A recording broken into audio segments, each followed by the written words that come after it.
오늘부터 시작되는 이제 새해맞이 그 2022년인데 2023년 새해맞이죠. 새해맞이를 위한 이제 붕해입니다. 그래서 좀 줄여가지고 새해맞이 붕해라고 이렇게 붙였는데요. 오늘은 이제 이번 붕해의 주제는 교회와 성령입니다. 교회와 성령이라고 하는 주제로 이렇게 정하게 됐던 것은 저희 교회가 올해로 10년째, 만 10년째가 됐는데요. 이제 열두를 맞이고 새롭게 10년을 준비하면서 이제 우리가 가만히 돌이켜보고 기도하는 가운데 성령께서 두드리시는 그 음성을 저는 이야기를 바로 이제 처음 믿음, 처음 사랑, 처음 행위를 되찾으라 이렇게 말씀하시는 말씀을 많이 들었고 그 말씀이 크게 감동이 되었습니다. 그래서 이제 그런 말씀을 생각해 보면서 우리 교회가 처음에 성령에 대해서 많이 성령이 역사하는 교회, 성령이 정말 충만한 교회, 성령이 인도받는 교회 이런 얘기를 많이 했는데 그동안에 그런 부분을 많이 놓쳤었구나라는 걸 깨닫게 되면서 이제 새롭게 준비하면서 좀 처음으로 돌아가는 양으로 이제 교회와 성령이라는 주제로 설정하게 되었습니다. 오늘은 교회와 성령이라는 주제로 그동안에 수요 성역분을 통해 쭉 이렇게 또 말씀을 많이 나눴거든요. 나눴던 7번 정도 나눈 말씀을 이제 유튜브에 올려놓는데 기초적으로 그 말씀을 배경으로 해서 말씀을 나누고자 하는 겁니다. 그 말씀을 종합적으로 해서 3번 이렇게 말씀을 나누고자 합니다. 오늘은 첫 번째 시간으로요. 교회의 출발과 성령의 외적인 확장 이렇게 제목을 좀 약간 딱딱하지만 이렇게 이런 내용을 주제로 말씀을 나누고자 합니다. 교회에 어떻게 출발했으며 그것이 이제 교회 확장에 있어 성령이 어떻게 역사하셔서 성령의 외적인 확장이 어떻게 펼쳐지고 있는지 이런 부분 중심으로 나누고요. 두 번째 시간에는 이제 약간 다릅니다. 교회의 그 내부적인 역량 강화, 내부적인 그 체질 강화와 성령의 역사하심에 대해서 나누고자 합니다. 또 세 번째는 이제 아마 또 나누고자 하는 것은 교회의 사역과 성령의 공정함에 대해서 나누고자 합니다. 이렇게 나누고자 하고요. 마지막 한 번 더 있는데요. 이게 원래 세 번째인데 우리가 수련회 할 경우에는 오전 집회 할 내용이거든요. 오전 집회에 생각했던 내용들은 이제 교회가 그냥 외적인 건 내적인 것뿐만 아니라 교회가 각성하면서 역사하시는 내용이 있거든요. 그래서 그 부분에 대해서는 이제 마지막 별도로 우리가 온라인 이렇게 영상을 찍어서 4번째로 올려드리려고 하겠습니다. 그렇게 해서 이번 붕해와 수련회를 준비하면서 이제 이번엔 수련회와 함께 하지 않지만 이런 온라인 붕해를 통해서 우리 영혼이 새롭게 다져지는 시간이 되시길 바랍니다. 할렐루야. 오늘은 이제 그 첫 번째 시간으로 교회의 출발과 성령의 외적인 확장에 대해서 좀 말씀을 드리고자 합니다. 오늘 본문의 말씀은 사도행전 2장 1절부터 4절까지 말씀입니다. 사도행전 2장 1절부터 4절까지 말씀 다 같이 함께 읽겠습니다. 시작. 오순절날이 이미 이름에 그들이 다 같이 한 곳에 모였더니 호련히 하늘로부터 급하고 강한 바람 같은 소리가 있어 그들이 앉은 온 집에 가득하며 마치 불의 혀같이 갈라지는 것들이 그들에게 보여 각 사람 위에 하나씩 임하여 있더니 그들이 다 성령의 충만함을 받고 성령의 말하게 하심을 따라 다른 방언들로 말하기를 시작하니라. 이와 같은 이제 4절까지 말씀입니다.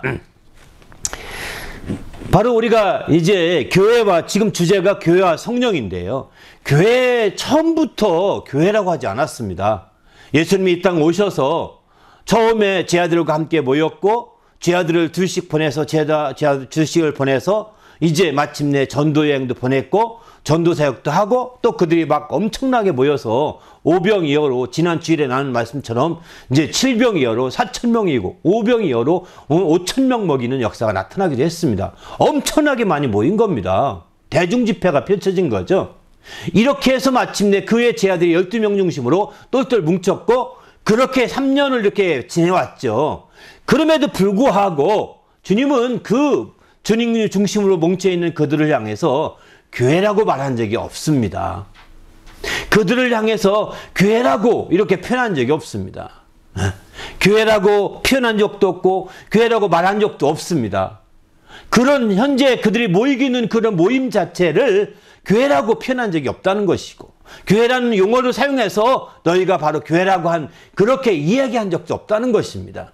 단지 주님이 언급하신 교회란 첫 언급은 마태복음 16장 18절에 나오게 되는데요. 바로 이제 주님이 장차 내 교회를 세우리라고 이렇게 말씀하시게 됩니다. 장차 내 교회를 세운다고 하신 말씀이 첫 언급입니다. 그게 어디서냐? 빌립보 지방에 가이사랴역에 갔을 때에 거기서 베드로에게 묻습니다. 인자를 누구라 하느냐? 이렇게 물었을 때 베드로가 말하기를 주는 살아계신 하나님의 아들이시고 그리스도이십니다 라고 이런 말씀을 듣게 되죠. 이때에 바로 그 충격을 받고 너무 기뻐한 나머지 바요나 시몬아, 바로 이것을 내게 알게 하니는 하나님 아버지시다. 그러면서 내가 이제 이 믿음의 이 반석 위에 교회를 세우리라고 마태복음 16장 18절에 이렇게 말씀하시게 되죠. 그 음부의 권세가 이기지 못하는 교회가 될 것이다 라고 이렇게 주님이 그 교회의 그 놀라운 역사를 표현하고 미래의 모습을 그리고 있습니다. 그런데 그렇게 장차 세울 거라고 했지 지금 너희가 바로 그 교회야 이렇게 깨우쳐 주지 않았습니다. 참 놀랍죠? 왜 그렇게 했을까요? 왜 그렇게 했을까요? 또 이 교회의 권위가 대단히 큰 것을 알 수 있는 것이 뭐냐면 마태복음 18장 17절에 보게 되면은 너희가 누가 잘못한 것 있으면 권하되 혼자 가서 권해서 안 되면 둘이 가서 권해라. 둘이 가서도 안 되면 교회에 말하고 교회 이름으로 권해라는 겁니다. 교회 이름으로 권해서도 그가 듣지 아니하면 그는 불신자같이 이방인이요 세리처럼 취급하라는 거예요. 아무 멸망받을 자 상관없는 자처럼 취급하라는 거예요. 왜? 교회 말도 듣지 않는 그런 자이기 때문이죠. 교회의 권위가 대단히 크게 말하고 있는 거죠.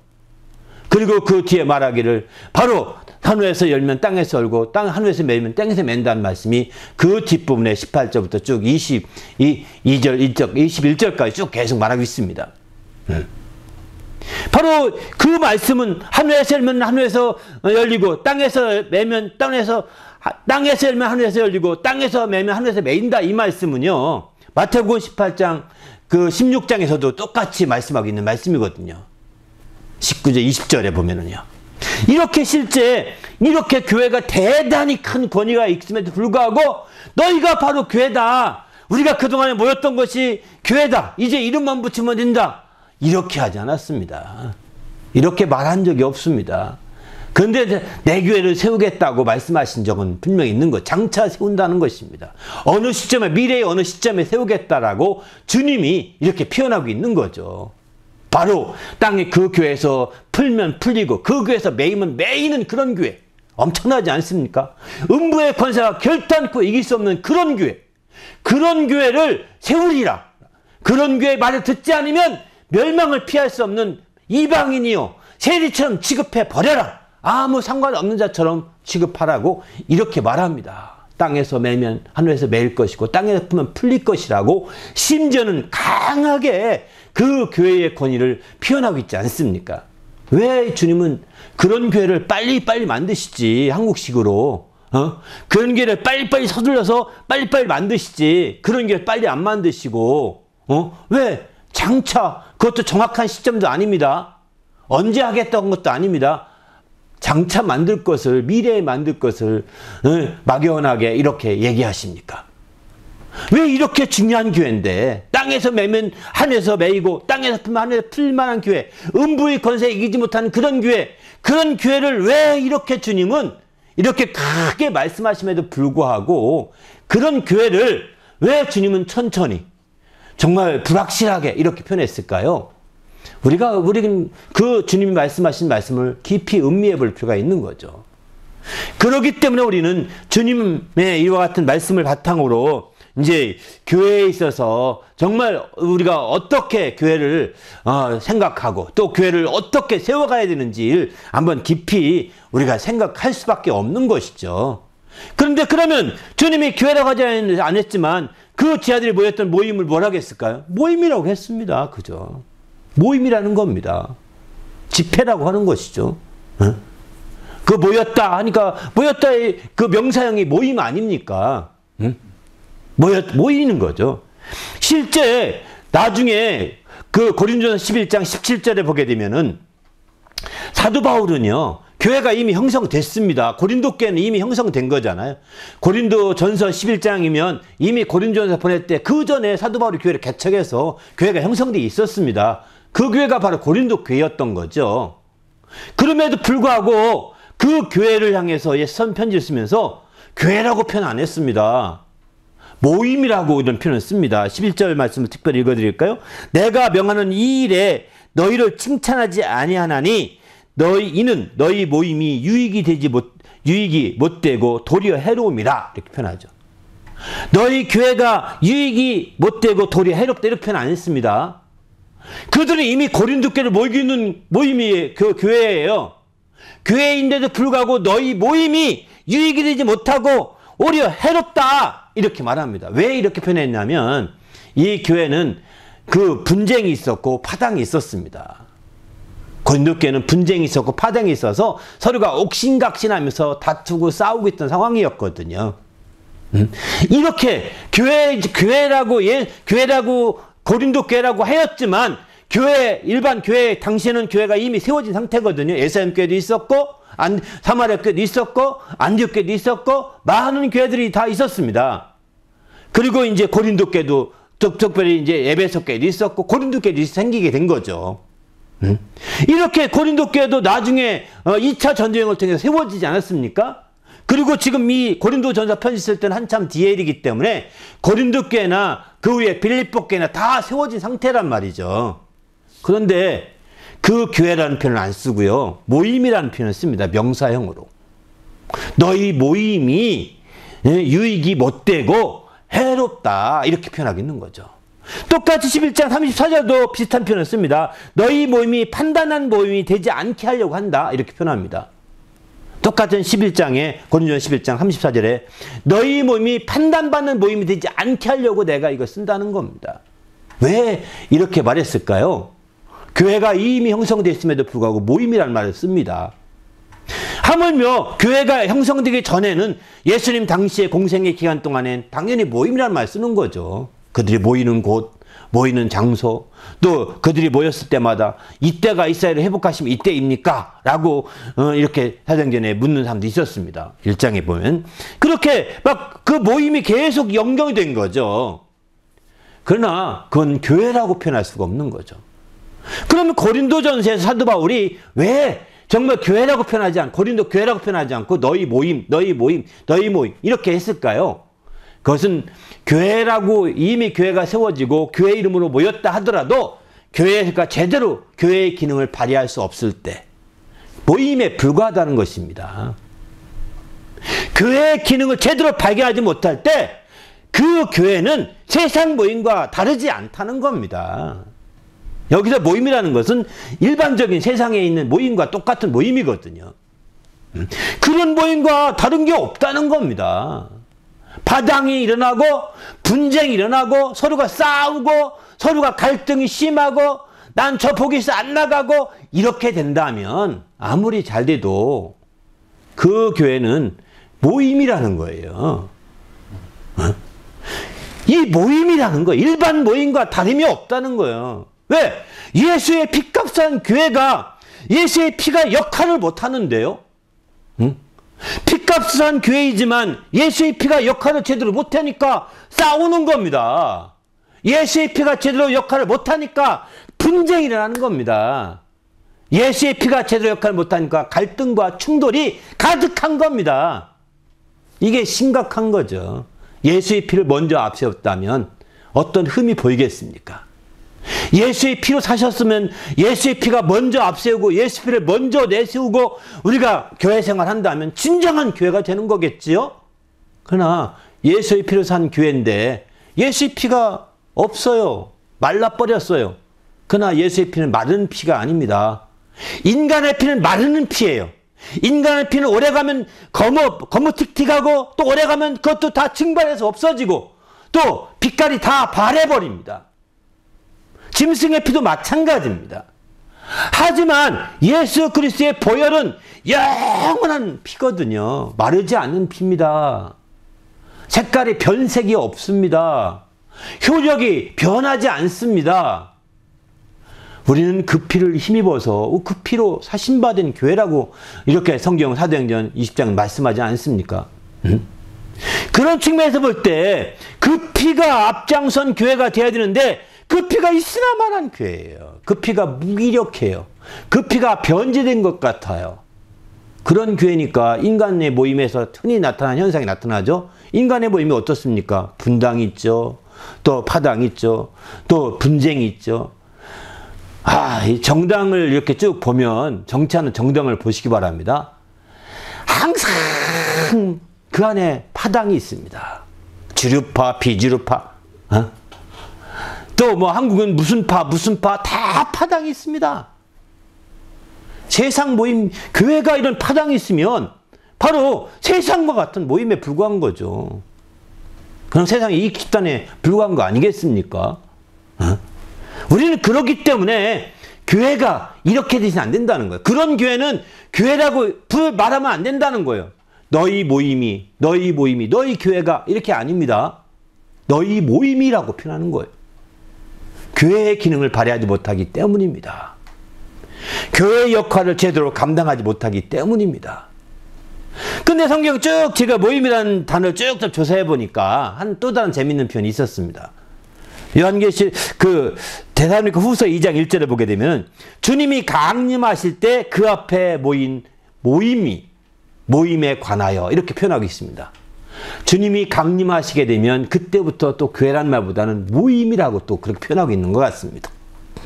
이 부분에 대해서는 나중에 기회 되면 더 자세히 나누도록 하고요. 어쨌든 이 땅에 있는 동안 이 땅에서의 교회지 그 이후에는 또 모임인 것 같아요. 이렇게 모임으로 표현되고 있는 거. 되다보니까 후서 2장 1절 보면서 이런 표현도 있네. 이거 한번 깊이 생각해 봐야 되겠네. 이런 생각이 들더라고요. 아무튼 우리는 지금 예수 그리스도의 피값이 정말 헛되지 않고 그 피값이 변질되지 않도록 늘 그 피값 하신 교회라는 사실을 잊지 마셔야 합니다. 할렐루야. 그래서 항상 누가 대화하더라도 먼저 예수의 피를 먼저 바라봐야 합니다.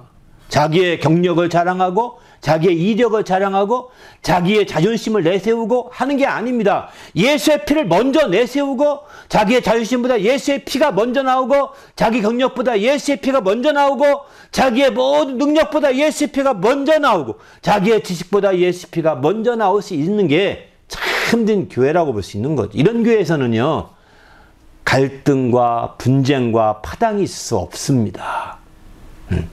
그래서 주님은 바로 그 교회를 자기의 피로 샀다. 하나님이 자기의 피로 한 교회라고 이렇게까지 심지어는 표현하고 있는 거죠. 우리도 주님 안에서 이런 교회가 정말 참된 교회가 될 수 있기를 부탁드립니다. 할렐루야.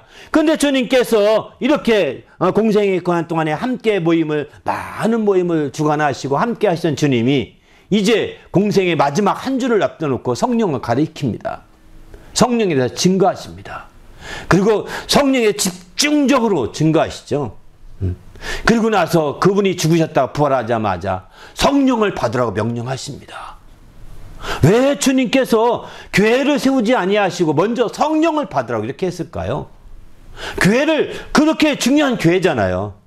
음부의 권세에 이기지 못한 교회고 또 이제 정말 이렇게 하늘에서 땅에서 매면 하늘에서 매이고 땅에서 풀면 하늘에서 풀리는 그런 교회지 않습니까? 그런 교회, 막 그 교회를 장차 내 교회를 세우리라고 막 흥분해서 말씀하시는 주님 아니셨습니까? 그런데 이렇게 부활하자마자 제 아들을 만났을 때 그 모임에 제 아들 중심으로 모였던 모임에서 주님이 또 말씀하십니다. 너희가 이제부터 내가 부활했으니까 진짜 교회다. 이렇게 말하지 않았습니다. 참된 교회를 하지 않았습니다. 내가 예수의 피를 다 흘렸으니까 참된 교회다. 이렇게 하지 않았습니다. 그들도 지금 예수가 이미 피 흘리고 운명하셨다가 부활하셨기 때문에 이미 그 앞에 모인 자들은 예수의 피값을 힘입어 살고 있는 자들이 됐거든요. 이제는 예수의 피를 의지하여서 사는 자들이고, 그러면 예수의 피값을 그들 샀으니 교회라고 할 수도 있지 않겠습니까? 사도행전 20장 28절 말씀처럼 자기 피로 사신 교회라고 이렇게 표현했는데 이렇게 표현할 수 있을 텐데 이제 너희가 참된 교회가 됐다. 이렇게 말하지 않았다는 거예요. 여전히 모임으로 지금 주님은 여기고 계신 거죠. 자기의 피값으로 사셨건만 모임으로 여기고 있던 거죠. 그리고 주님께서는 이제 너희가 성령을 받으라. 그 첫 만남에서 성령을 받으라고 말씀하십니다. 그래서 제 아들은 이제 성령을 받고자 몸부림쳤겠죠. 주님의 그 명령하시는데 가만히 있겠습니까? 그래서 마침내 그렇게 지내고 그렇게 어떻게 하다가 40일이 지나갔습니다. 주님이 부활하신 후에 주님은 매일같이 만난 것이 아니고 가끔 이렇게 만났거든요. 이렇게 해서 그런 가운데 훌쩍 40이 지나갔습니다. 40이 지나서 주님이 승천날이 가까워진 거예요. 승천날이 가까워졌을 때 제자들에게 다시 말합니다. 내가 다시 말하는데 바로 예루살렘을 떠나지 말고 내가 아버지께 약속했던 것이 있지 않냐. 성령인데 그 성령, 약속하신 성령을 기다리라고 이렇게 말씀하십니다.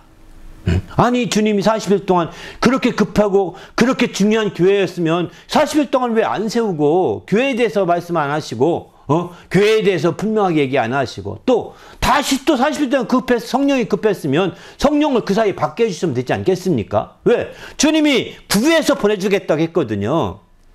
주님이 구해서 보내주겠다고 요한복음 14장 16절에 내가 아버지께 구해서 보내주겠다. 구해서 보낸다는 건 아버지께 간구하고 기도해서 보내주겠다는 거거든요. 응답 받아서. 주님이 이 땅에 있으면 응답이 안 되실까요? 이 땅에 있어도 응답하시잖아요.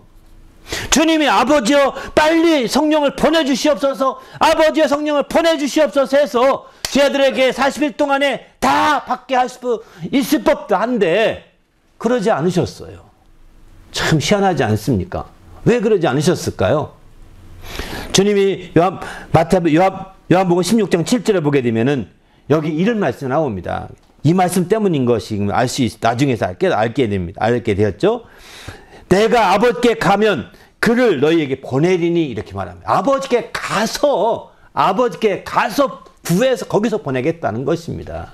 이 땅에 부활하신 주님이 이 땅에서 기도해서 이 땅에서 우리가 기도하듯이 기도해서 이제 그 성령을 보내주는 것이 아니라 아버지께 직접 가서 아버지 앞에까지 가서 아버지 앞에 가서 기도해서 보내주겠다는. 아니 얼마나 중요한 것이길래 이 땅에서 우리가 정말 기도해서 응답받듯이 왜 안 되는 걸까요? 놀랍지 않습니까? 이 땅에서 우리가 얼마나 많이 기도해 응답받았습니까? 근데 그렇게 중요한 성령인 것만 그렇게 하지 아니하시고 아버지께 가고 아버지 앞에 직접 가서 아버지께 구해서 그것을 보내주겠다고 이렇게 말. 그래서 내가 너희를 떠나지 아니하면 너희에게 유익이 없다라고 16장 7절에 이렇게 표현하고 있는 거예요. 내가 떠나가는 것이 너에게 유익이다. 떠나가지 않으면 너에게 보혜사가 오시지 아니할 것이다. 내가 떠나가지 않으면 갈 수가 없다는, 아버지께 가야 된다는 겁니다. 그래서 아버지께 가면 내가 그를 너에게 보내리니 이렇게 표현하고 있는 거죠. 그렇습니다. 이 말씀 때문에 40일 동안 주님이 함께 계셨지만 여기서 기도해서 성령을 보내시지 안 하시고 이제 아버지께 그렇게 급하고 귀한 성령이고 이렇건만 그런 거예요.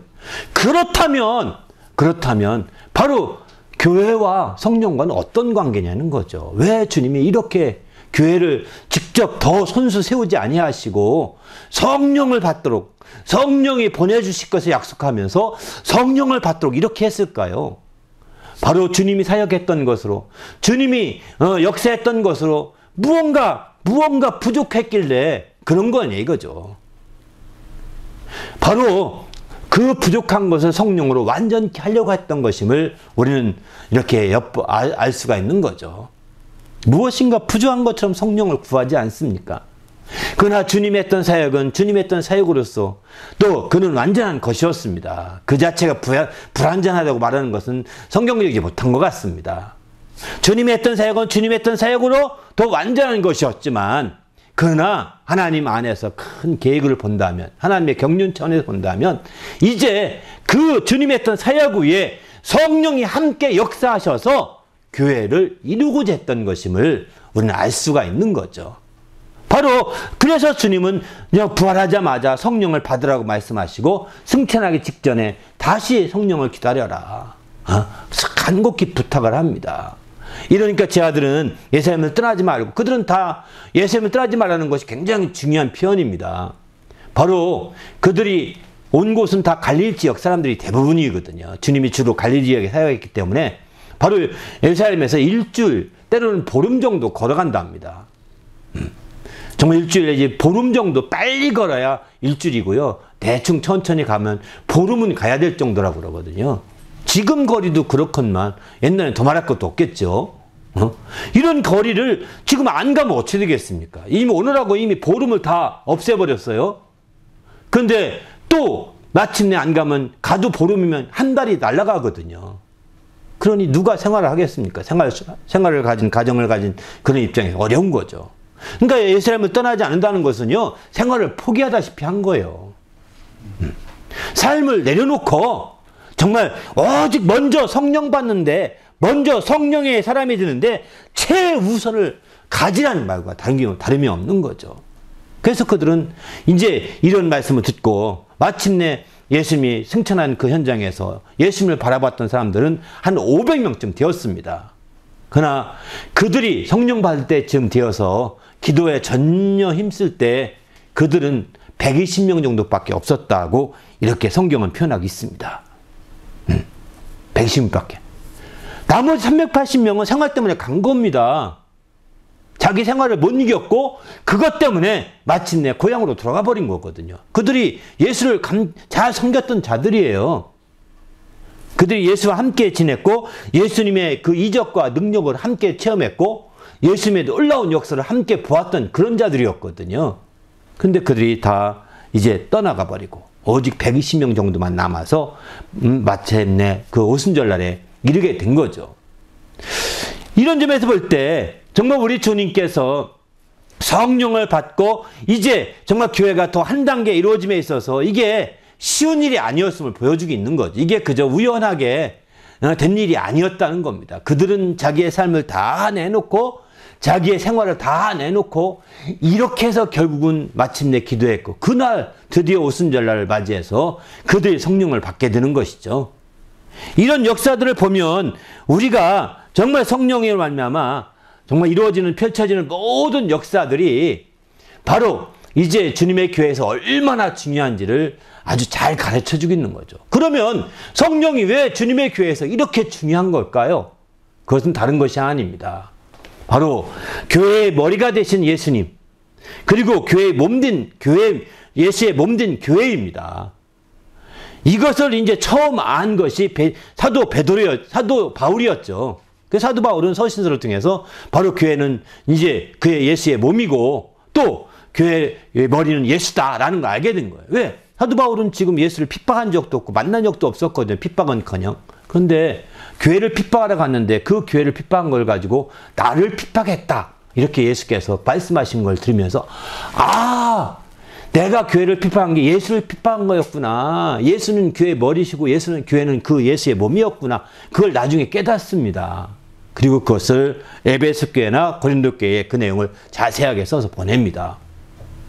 그래서 오늘날 우리가 정말 예수가 교회의 머리고 또 교회는 예수의 몸이라고 하는 것을 우리가 누구나가 알게 되는 거죠. 그런 관계라는 것을. 이게 너무 중요한 것입니다. 그런데요, 예수의 교회가 머리가 되신 예수에게는 이미 이 성령이 임해 있었습니다. 예수께서 침례 받고 올라오실 때 성령이 비둘기처럼 임했다고 하지 않습니까? 바로 교회의 머리가 되신 예수님께는 이미 성령이 임했어요. 예수님의 운명하기 3년 전부터 공생의 때부터 시작해서 마침내 성령이 임해서 그 머리에서 성령이 역사하시고 인도하셔서 공생을 다 이루셨거든요. 예수님은 성령 인도 받으면서 성령의 인도를 통하여서 모든 공생을 다 이루셨던 거죠. 그런데 바로 예수의 몸된 교회, 바로 예수를 믿는 자들의 무리로 모여진 모임에는 성령이 임한 적이 없었던 거죠. 그러면 예수의 몸이 된 그 교회가, 흔히들 나중에 그 모임을 교회라고 하는데, 그 모임에 성령이 임하지 않는다는 것은, 그 교회에 성령이 임하지 않았다는 것은 어떤 의미가 있을까요? 그것은 바로 머리와 몸이 겉으로는 붙어 있으나 소통되지 않는다는 겁니다. 겉으로는 붙어 있으나 연결되지 않은 거죠. 그런 걸 나타내는 거예요. 그러니까 머리와 몸이 떨어져 있으면 어떻게 됩니까? 죽은 겁니다. 그래서 예수와 함께 머리이신 예수에게는 성령이 역사하시고 성령이 인도하시고 이렇게 하시지만 예수와 함께 붙어있는 많은 무리들 가운데 모임 가운데는 성령이 그가 임한 적이 없기 때문에 여전히 한 번, 두 번으로 끝나는 거예요. 다. 단회성으로 끝나는 겁니다. 소통이 안 되는 것이고 연결성이 없는 거예요. 그래서 주님은 그런 모임들, 연결되지 않은 그런 모임들을 모임이라고는 했지만 주님은 모임이라고 직접 표현을 한 적은 없는 것 같아요. 또 바울사도가 그렇게 모임이라고 표현한 것뿐이죠. 그런데 그런 모임을 향해서 교회라고 할 수 없던 거죠. 그 중심적으로 12 지자 중심으로 모였던 모임을 향해서 교회라고 언급할 수가 없었던 겁니다. 왜? 머리와 연결되지 않았기 때문입니다. 머리에 임하신 성령이 그 몸에는 임한 적이 없었기 때문입니다. 그래서 주님은 이제 몸에 정말 성령이 임하기를 간절히 바라며 부활하자마자 그 성령이 임하기 원했다. 근데 왜 부활하자마자 그 전에 성령 받으라 안 하시고 주님이 부활하자마자 성령 받으라 하셨을까요? 그것은 바로 이제 정말 주님이 죽으셔서 그 피로 그 모든 성도들의 심령을 깨끗게 거룩게 하셨기 때문입니다. 성령은 거룩한 심령, 죄사함 받은 거룩한 심령에게만 임한 겁니다. 죄사함 받은 거룩한 심령, 죄사함 받은 증거가 뭘까요? 예수의 피를 가지고 예수의 피가 있는 심령, 그 심령은 그 죄가 가리워져 죄를 보지 아니하신다고 하셨거든요. 그 피로 말미암아 죄가 가리워진 자는 복이 있다고 하지 않습니까? 예수의 피를 가지고 있어서, 그래서 예수께서 피 흘리기 전에는 성령 받으라 할 수가 없었던 것입니다. 예수께서 피 흘리시고 마침내 부활하셔서 그의 의로우심이, 그가 무죄하심이, 예수가 무죄하심이 입증됐죠. 그리고 나서 드디어는 너희가 이제 성령을 받으라 이렇게 말하는 겁니다. 그래서 제 아들이 드디어는 성령을 받을 수 있는 환경과 상황과 여건이 된 겁니다. 그런데 그 여건이 됐음에도 불구하고 우리 주님은 성령을 받으라 하지 아니하시고 이제 아버지께 가서 내가 구해서 보내주겠다고 말합니다. 얼마나 성령이 귀했으면 이 땅에서 기도해서 아버지께 보내주지 아니하시고 아버지께 가서 그 앞에 가서 아버지께 통사정하듯이 그 앞에 가서 이제 아버지여 정말 저들에게 성령을 보내주셔서, 아버지여 저들에게 성령을 보내주셔서, 이렇게 간절히 이렇게 기도해서 가능할까요? 성령은 그저 일반 물건같이 응답되는 것이 아니라는 것입니다. 예수님이 성령을 언급하실 때마다 성령을 굉장히 성령을 언급할 성경의 종칭을 쓰고 있습니다. 우리말 성경을 보게 되면. 우리말 성경을 보게 되면 성령을 언급할 때마다 성령이 임하시면, 성령이 오시면, 성령이 이렇게 계속 성령께서 성령이 계속 존칭을 시자는 말 다 들어가잖아요. 이렇게 임하시면, 오시면, 성령이 역사하실 때, 성령이 가시면, 성령이 이끄시면, 성령이 인도하시면, 이렇게 다 이렇게 씁니다. 시자를 붙입니다. 그만큼 성령이 바로 성령을 언급할, 성령을 존중히 여겼다는 거죠. 그 성령을 그저 물품 보내듯이, 요즘엔 뭐 택배 다 보내잖아요. 그죠? 아무거나 다 보내. 물론 뭐 그 아무거나 안 보낸다고는 하지만 그렇게 그런 것과 차원이 다르다는 것입니다. 아버지께 가서 내가 특별 포장을 통해서 보내겠다 이렇게 말씀하는 거죠. 일반 응답과 다른 겁니다. 그래서 아버지께 간다는 건 대전제가 된 거예요. 이렇게 해서 마침내 아버지께 가서 그 성령을 보내주심으로 말미암아 드디어 이제 그 성령이 새롭게 우리의 놀라운 역사를 이루게 된 것이죠. 그렇습니다. 이제 우리가 믿음 생활하면서 이 성령에 대한 확고한 우리의 의지와 우리의 생각들이 필요한데요. 이런 성령의 역사하심을 우리가 깊이 이해하지 못하면 우리는 아무것도 아닌 거죠. 정말 그냥 하나의 세상 모임에서 그냥 좋아라 말 끝나는 겁니다. 교회에는 이런 성령이 역사해야 된다는 거예요. 그래서 이 성령이 임하신 오순절 이후부터 드디어 교회라고 하기 시작합니다. 교회의 출발점은 이 성령으로 시작하게 되는 겁니다. 성령이 임하기 전에는 교회라고 하지 않았습니다. 성령이 임한 이후에 드디어 교회라고 표현하고, 오늘날 교회의 생일 이렇게 표현하면 교회의 개척한 날짜가 아니라 바로 이 오순절 날이 교회의 진정한 생일이라고 할 수가 있는 거죠. 우리가 교회의 진정한 생일을 놓쳐버리고 그저 단순하게 우리는 그저 교회의 개척한 날, 개척은 어떤 사람이, 어떤 목사나 집사나 어떤 장로님이 주축이 되어서 우리 이름을 붙입시다 이렇게 하지 않습니까? 저희 교회 기쁨교회도 그렇게 해서 10년째 됐거든요. 그러나 저희 교회는 1월 첫 주간, 1월 첫날에 우리가 예배 드렸지만 그날을 우리가 교회 생일로 하지 않습니다. 오순절 날을 교회 생일로 합니다. 오순절 날을 교회 창립 기념일로 합니다. 왜? 바로 성령이 없이는 교회가 존재할 수 없기 때문입니다. 성령이 임하심으로 드디어 교회가 출발하게 된 거죠. 성령이 임하심으로 드디어 교회가 시작된 겁니다. 그 전까지는 모임이었습니다.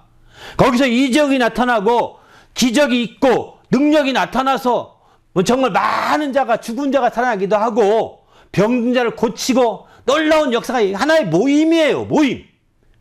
그러니까 그렇게 행하던 자들 다 타락하는 거예요. 예수의 핏값으로 산 교회로 성령으로 시작한 교회만이 바로 타락하지 않을 수 있는 거예요. 예수의 핏값 산 교회로 성령으로 이제 시작된 교회는 이런 분쟁과 파당과 갈등과 이런 모든 것들을 싸움이 다 없어질 수 있는 거죠. 바로 성령이 모두를 하나 되게 하기 때문입니다. 이제 우리 그래서 에베소 4장 3절은 성령이 하나 되게 하시는 것을 힘써 지키라 이렇게 표현하지 않습니까? 성령이 하나 되게 하기 때문입니다. 그래서 교회가 똘똘 뭉치게 되는 거예요. 교회를 이런 교회를 누가 막을 수 있겠습니까? 땅에서 매면 하늘에서도 매이고 땅에서 풀면 하늘에서 풀리는 이런 교회를 누가 막을 수 있겠습니까? 누구도 로마 시대의 그 대박해 속에서도 교회를 막지 못했습니다. 그 교회를 정말 계속 이어져 지금까지 오고 있는 거 아니겠습니까? 바로 이렇게 성령이 역사하는 한 정말 교회를 누구도 막을 수 없는 거예요. 그런데 교회가 성령이 역사하지 않게 되면 교회는 쉽게 막히게 됩니다. 세상의 이론과 철학과 지식에 의해 막혀가지고 얼마나 많은 교회가 지식했는지 모릅니다.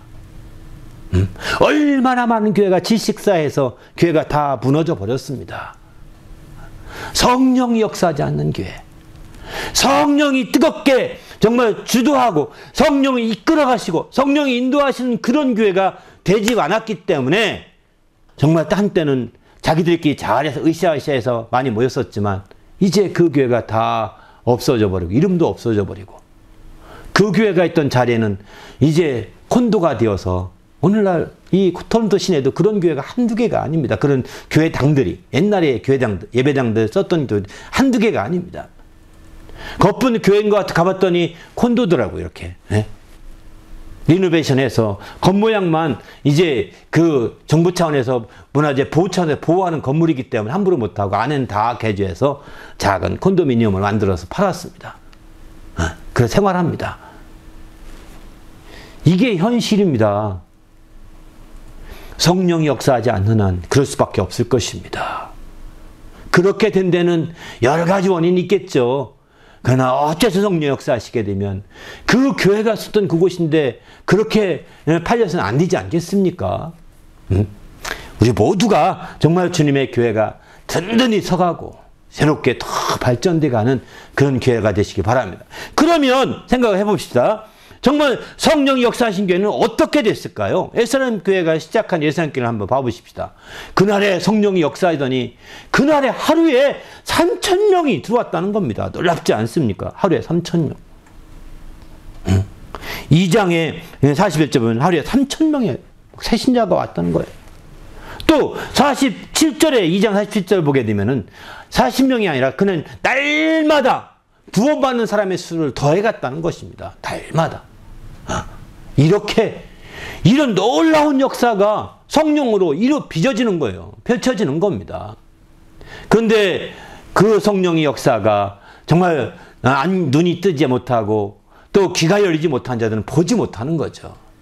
오늘 이제 우리 봉성회 하면서 처음 찬송을 뭐였냐면 어두운 내 눈 밝히사 또 내 길을 열어주소서 성령이여 내 눈을 열어주셔서 성령이요. 내 입을 열어주셔서 성령이요.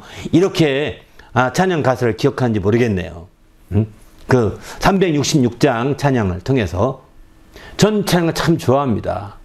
왜 많은 사람들이 귀가 열리지 못해서 성령의 역사를 듣지 못합니다. 눈이 열리지 못해서 성령의 역사를 보지 못합니다. 입이 열리지 못해서 성령의 역사를 제대로 증가하지를 못합니다. 그리고 여전히 성령은 저 밑에 땅바닥처럼 저 밑에 가라앉아 있는 거예요. 이거 너무 심각한 거죠. 사실 저희 교회가 처음에 시작할 때 그것 때문에 이 말씀을 따라서 주보에 매번 글을 한 3년인가를 올렸던 것 같아요. 귀에 대해서, 눈에 대해서, 또 입에 대해서. 이렇게 쭉 올리면서 그 귀가 열리고 눈이 열리고 또 입이 열리기를 소망했던 거죠. 그렇게 했던 게 지금 이렇게 생각이 납니다. 그 옛날 주보예요. 초창기 주보예요. 그렇게 해서 주보에 우리의 목사 코너를 제가 그렇게 처음 썼었는데, 아무튼 정말 그래서 정말 그에 근거했던 것은 366장 이 찬양에 근거해서 그렇게 했던 겁니다. 우리도 이제 성령의 역사가 우리 귀로 듣고 눈으로 보고 또 입으로 증가할 수 있기를 바랍니다. 할렐루야. 그냥 말로만 성령의 역사가 아닌 겁니다. 오늘날 많은 신학자들은 이렇게 말합니다. 성령은 신학적인 성령을 언급합니다. 예수를 응접하는 순간에 성령도 함께 받은 것이다 라고 가르칩니다. 오늘날은 신학이 그런 주로 흘러가면 이게 대수입니다. 이게 주류예요, 주류. 저희가 가르치는 지금도 성령 받아야 합니다. 예수 믿는 것과 성령 받은 건 다른 겁니다. 라고 가르치는 것은 비주류예요, 사실은. 신학적으로. 저희도 비주류 쪽에 속합니다. 그러나 성경적인 것이죠. 그래서 이것을 깨닫고 이제 성령을 받기를 간절히 간구한 자들이 지금 오늘날 펜테코스탈 그 계통의 성도들이, 그 교파들이죠. 바로 미국의 침례교회에서 그 말씀 그대로 믿고 이제 성령을 구했는데 성령을 임했어요. 그리고 그들이 쭉 교회에서 쫓겨났어요. 침례교회 쫓겨났어요. 그리고 그들이 성령 충만해서 세운 게 오늘날 펜테코스탈이고, 이런 펜테코스탈 교회들은 막 계속 오순절 계통의 교회들은 계속 성장을 합니다. 계속 발전하고 성장합니다. 성령의 역사가 계속 되고요. 강조되고요. 바로 그렇습니다. 지금도 마찬가지인 거죠. 예수님께도 성령의 역사가 있으므로 이렇게 하루에 3,000명씩 세신자가 나오더니 매 구원받는 숫자가 드러나더니 이렇게 막 엄청난 폭발적인 부흥이 일어납니다. 이렇게 일어나니까 예루살렘에서 이 사람들, 예수 믿는 사람들 내버려두면 안 되겠다. 핍박이 일어나기 시작하죠. 이 핍박 때문에 스데반이 핍박받으면서 1차적으로 많이 흩어지게 됩니다. 스데반이 핍박받으면서 그들이 먼저 이제 사마리아로 내려가게 되죠. 사도행전 8장에 보게 되면 스데반이 핍박을 받아서 다 흩어져 내려갑니다. 사도행전 9장에 보게 되면 그리하여 마침내 온 유대와 갈릴리와 사마리아까지 교회가 막 든든히 서가는 것을 보게 되죠. 그 다음에 그 뒤에 또 이제 핍박을 통해 야고보 사도가 죽습니다. 순교를 당합니다. 이 핍박을 통해서 순교를 당하면서 11장에 스데반을 통해서 11장 19절 보면 스데반의 이런 환란 이후에 더 흩어져서 이제 구보로 또 이렇게 다 흩어지죠. 구보로 안디옥까지 이르러 유대인들이 말씀을 증거했다고 했습니다. 그리고 이어서 이제 그 13장 이하 15장이 쭉 보게 되면 이제 그들은 또 그 야고보 사도의 핍박을 통해서 마침내 이제 쭉 이렇게 나가죠.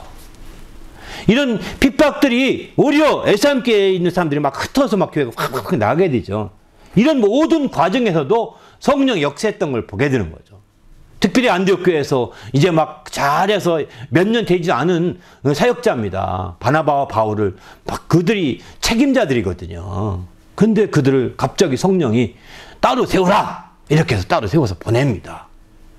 그렇게 해서 그들이 다 성령이 따로 세워서 보냄으로 말미암아 더 놀라운 이제 막 선도 여행이 펼쳐지기 시작하게 된 거죠. 그래서 오늘날 유럽으로 확산될 수 있는 계기를 만든 겁니다. 이런 성령의 역사가 이렇게 놀랍게 된 거예요. 이렇게 된 것은 우리가 어디서도 알 수 있냐면 바로 성령이 예수께 먼저 임했다고 그랬습니다. 공생의 기간에 침략 올라올 때 그때 예수께서 임하셔서 예수께 성령 인도받아 공생에 사셨는데 그때 임한 이후에 예수님이 어떻게 하시느냐? 성경 몇 구절만 보면 이렇게 말합니다. 마태복음 4장 1절 보게 되면 그때 예수께서 성령께서 이끌려 마귀에게 시험을 받으러 광야에 가니. 성령이 이끌리신 거예요. 성령 임한 이후에. 그 다음에 마가복음 1장 12절 보게 되면 성령이 예수를 광야로 몰아내신지라 이렇게 표현합니다. 성령이 예수를 몰아가셨다. 여기 몰아가셨다는 것은 드라이브 아웃이라는 단어를 쓰더라고요. 영어 성경은. 바로 성령이 드라이브에서 막 끌고 간 겁니다. 성령이 임의로, 운전사 임의로 드라이브 한 것입니다. 이렇게 끌고 갔다 편이 이끌려 갔다 또는 이렇게 표현하죠. 또 누가복음 4장 1절도 보면은 성령의 충만함을 입어 요단강가에 돌아오사 광야에서 40일 동안 성령이 이끌리시며 이렇게 표현하죠. 성령이 막 끌어가시고 성령이 예수 입장에서 이끌리신 거죠. 성령 입장에 성령이 끌어가신 거고요. 이렇게 돼서 마침내 이제 예수께서 그 공생애 자체가 성령에 이끌리서 다니신 거예요. 성령이 몰아가심을 통해서 가신 겁니다. 예수님이 의미로 계획을 따라서 예수님이 모든 걸 다 진행한 것이 아니라 성령이 몰아가신 거죠. 이처럼 이제 교회의 머리가 되신 예수님도 그렇게 하나님의 아들이신 예수님도 그렇게 성령이 몰아가시고 이끌어가시고 끌어가셨는데 하물며 그의 몸된 교회를 내버려 두시겠습니까? 그냥 알아서 해. 알아서 뭐 다툼 있냐 선고해. 이게 아닙니다. 성령이 하나님의 아들이신 예수를 몰아가셨듯이 교회의 머리이신 예수님을 몰아가셨듯이 바로 그의 몸된 교회도 몰아가시는 겁니다. 이끌어 가시는 것입니다. 좋은 말로는 인도해 가시는 거죠. 그렇게 해서 마침내 그 당대 짧은 기간에 땅끝이라고 하는 바로 땅끝까지 말씀을 전하는 역사가 펼쳐지지 않습니까? 사도행전을 보게 되면. 이게 바로 모두가 성령의 역사죠. 사도행전 1장 8절에 보면 성령이 임하시면 땅끝까지 내 증인이 되리라 이렇게 말씀하셨는데 이런 역사가 그대로 나타나는 겁니다. 우리도 이제 주님 안에서 성령 충만하여서 이런 역사들이 펼쳐지시기를 예수님의 이름으로 축원합니다. 할렐루야. 바로 성령의 출발과 성령의 외적인 확장이 놀랍게 이 사도행전을 보게 되면 그대로 기록되어 있는 거예요.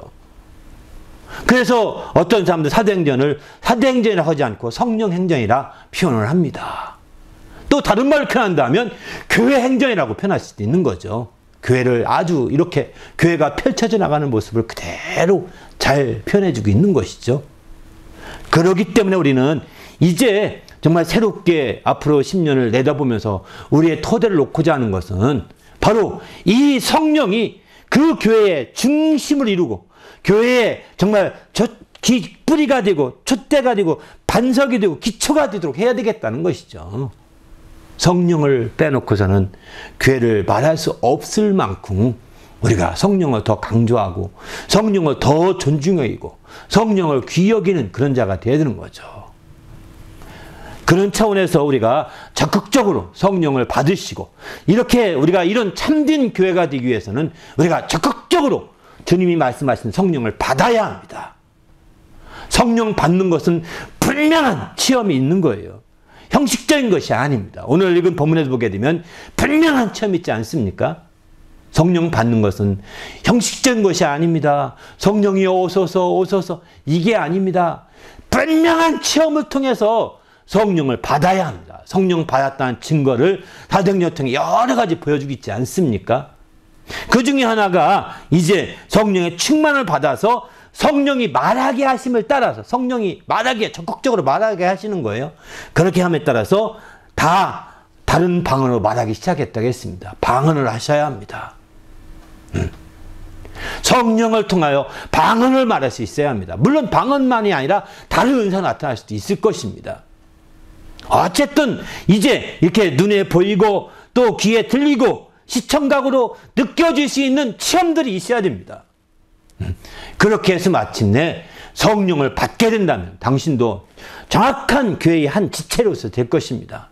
그리고 마침내 당신이 그 교회의 지체로서 이제 성령 충만해짐으로 교회가 새롭게 도전해가는 큰 역할을 당신이 감당할 수도 있는 거예요. 얼마든지 가능한 겁니다. 우리 모두가 철저히 이제 형식적인 교회, 모임으로 끝나지 말고 성령이 역사하시는 교회, 성령이 크게 역사하시는 교회, 그런 교회가 되어서 정말 이런 성령이 외적으로 확산시켜 가시고 몰아내시는, 성령이 이끌어 가시는, 성령이 인도하시는 이런 놀라운 역사들이 체험될 수 있는 교회가 되길 바랍니다. 할렐루야. 우리 교회도 이렇게 성령께서 몰아가시고 성령께서 이끌어 가시고 성령께서 인도하시는 그런 교회가 되어서 이전의 10년과 다르게 새로운 10년을 한번 이제 첫걸음을 놓아갑시다. 할렐루야.